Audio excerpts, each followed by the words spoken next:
Ce jour-là, elle est morte.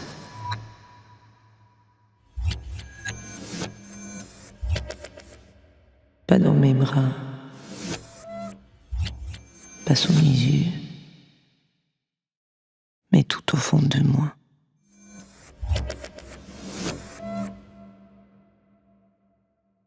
Je continue à vivre tandis qu'elle traverse, étape par étape, tous les stades de la décomposition, de la putréfaction jusqu'à la métamorphose en boue putride, sans sortir de moi, ni en saignant, ni en vomissant, ni en toussant.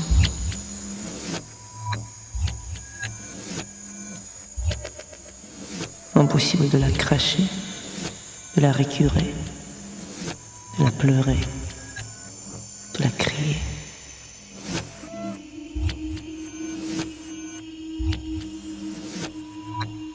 Chaque fois que j'ouvre la bouche, sa puanteur fait mourir tout ce qui vit alentour.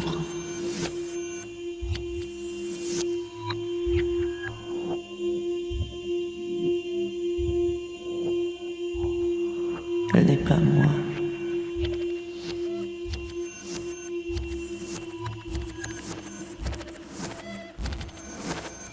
Je ne suis pas elle.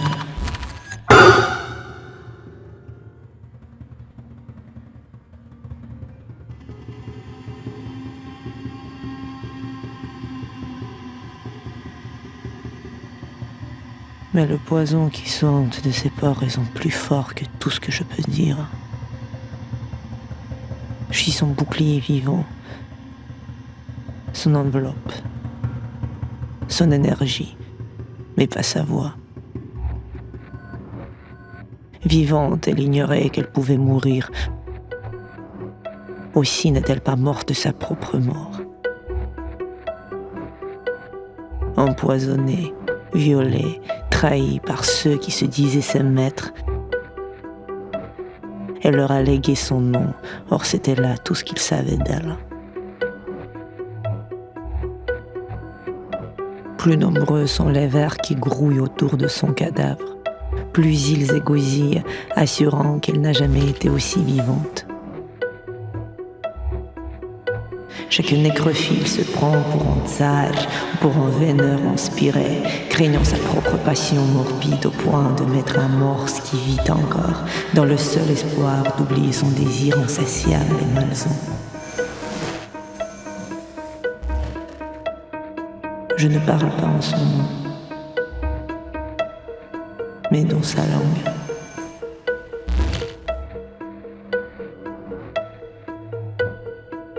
Elle vivait en moi non par amour pour ses maîtres et ses serviteurs, mais par compassion, par esprit de partage à l'égard de ses esclaves et de ses prisonniers, au nombre desquels les enfants innocents, leurs mères effrayées, des femmes plus courageuses que certains hommes, et des hommes plus miséricordieux que certaines femmes.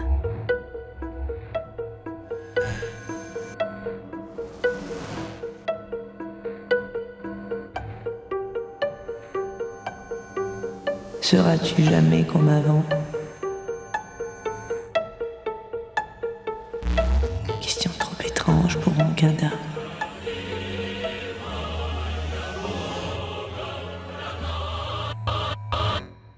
Elle ne sera plus jamais comme avant.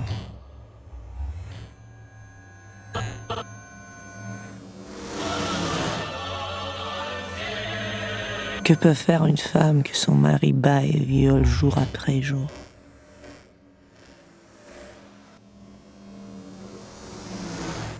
Divorcée,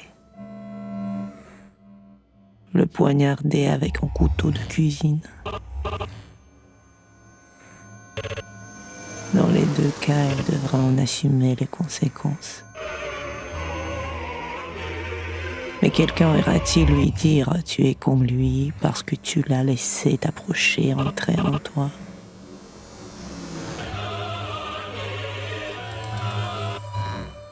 Elle n'a pas divorcé à temps,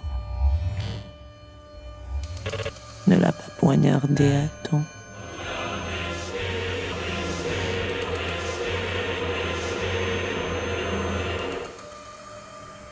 Ce jour-là, elle est revenue à la maison couverte du sang d'autrui. D'abord, elle est presque morte d'épouvante, puis, refusant de laver ses affaires, elle est morte pour de bon. Et il ne lui reste rien qui soit à elle. Hormis la douleur, même sa mort ne lui appartient pas.